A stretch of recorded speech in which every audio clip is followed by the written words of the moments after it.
sur le plateau, je reçois Gérard, qui est le président du comité finistérien du handball. Merci Gérard d'être venu nous parler de ce championnat. Merci de l'invitation. Le handball finistérien, d'abord, c'est une grande histoire, hein. Ça s'est écrit depuis plus de 40 ans. Un des plus grands comités de France, 10 000 licenciés, on va les passer cette année. Par rapport au nombre d'habitants, c'est largement le plus gros comité de France. Et puis l'autre particularité, 50% de féminines. Ça, c'est unique en France. On a donc 5 000 licenciés compétition qui pratiquent le handball tous les week-ends. Donc ça, c'est unique. Et donc cette Coupe du Président, qui faisait partie du championnat du monde qui s'est déroulé en France et qui s'est terminé en apothéose dimanche dernier, et la cerise sur le gâteau pour nous, quoi. C'est-à-dire que c'était une compétition, on va dire, dite consolante, mais avec l'ensemble des dirigeants du handball breton et finistérien, bien évidemment, parce que c'était à Brest, on s'est emparé de ça pour en faire quelque chose. Alors quelque chose, c'était quoi? C'était avant tout de faire venir tous les publics éloignés, alors notamment les jeunes, les scolaires, et très vite on s'est rapproché de Brest Métropole, de la politique ville et quartier. Nous on a eu des services civiques sur cette affaire-là, et très vite une dynamique est née. L'objectif, c'était de remplir l'aréna au départ le lundi après-midi, où il y avait 2 matchs, 13h et 15h, et si on ne faisait pas preuve d'imagination, ils auraient joué devant une salle vide. Alors nous ici, on a beaucoup de jeunes, beaucoup de gamins qui aimeraient faire du hand, et on a aussi des animateurs qui ont ce qu'il faut, qui ont des tenues, qui ont des endroits pour les faire pratiquer ce sport. Mais est-ce qu'un projet entre vous pourrait être concret ? Très certainement, même sûrement, parce que on en parlait pas plus tard qu'hier avec quelques collaborateurs du comité. Tout ce qui vient de se passer, faut pas que ça reste qu'un événement qui est passé. On a l'Euro féminin dans un peu moins de 2 ans, à Brest également, donc championnat d'Europe féminin. Et là, pour répondre directement à votre question, il va falloir qu'on soit inventif.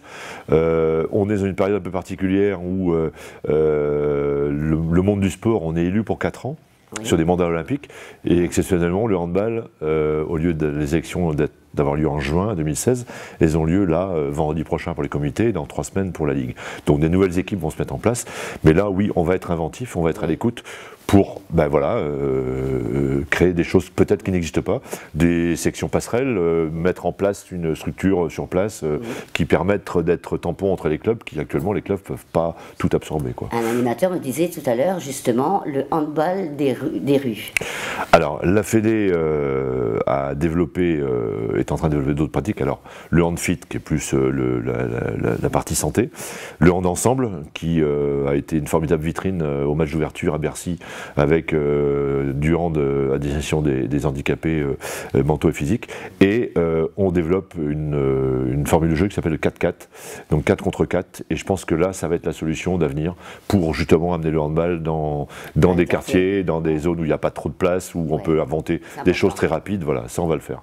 Voilà, donc on est parti là-dessus. Et puis nous, le comité Finistère, on est un comité, je prêche pour ma paroisse, un comité plutôt dynamique, avec des professionnels, des salariés qui sont toujours disponibles à l'écoute, et je pense qu'on va justement très rapidement retourner vers toutes les animations qui ont eu lieu dans le cadre de la Coupe du Président pour voir ce qu'on peut faire derrière et mettre en place des choses. Oui. Eh ben, c'est super bien, et en plus les Bleus ont gagné aussi, sympa. Ah ouais, voilà, j'avais le privilège d'être à Bercy dimanche dernier, donc c'était une très belle fête. Très belle fête, et puis comme je disais en micro tout à l'heure, à la fin du match, les enfants, les gamins des Bleus, ça se voit pas à la télé, mais couraient sur le terrain à Bercy, comme dans n'importe quelle salle de Brest ou d'ailleurs, après les matchs, on voit des gamins taper dans les ballons, c'était pareil à Bercy, les gamins des joueurs. Donc je crois que le handball a encore de belles années devant lui pour garder cet esprit. Quoi, voilà.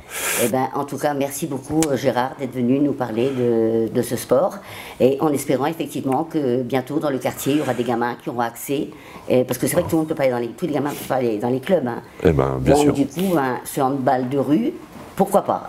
Tout à fait. Et puis si ça démarre à Kérou handball, ou handball Kérou, voilà, tout à fait. Voilà. Merci beaucoup. En tout cas, merci encore. Hein, merci. Et à une prochaine peut-être. Tout à fait. Voilà. À votre service. Au revoir.